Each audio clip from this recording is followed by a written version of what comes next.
আসসালামু আলাইকুম। ওয়ালাইকুম সালাম। কেমন কি আছেন অবস্থা? দাদা? তুই ভালো নি? আলহামদুলিল্লাহ ইনশাআল্লাহ আপনি তো ভালো আছেন। তো ওই কি করো? ও না আসি ছোটখাটো ব্যবসা বাণিজ্য করি। মাশাআল্লাহ মাশাআল্লাহ মাশাআল্লাহ। তো করো দর্শন করো তো আমার আসতে বলো না? আসি ভালো তো বাড়ির সবাই আছে তো ভালো। জি আছে বলো। তো এখন কোথায় যাবে? এখন যাই না একটু ওই মোল্লার বাড়িতে মসজিদ পর্যন্ত। তো ওই যাও। তো দোয়া করবে হ্যাঁ? আলহামদুলিল্লাহ। ওকে ওকে ওকে। আসসালামাইকুম ভাই, আপনি ভালো? ওয়ালাইকুম সালাম ভাই। কি অবস্থা ভাই? জি ভাই ভালো। মনোরঞ্জন কখন যাবে? মনোরঞ্জন যাইবেন?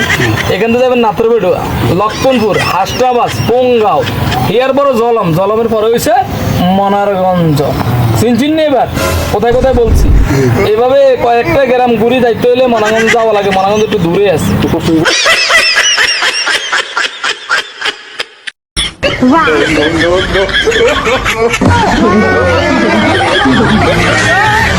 হ্যালো।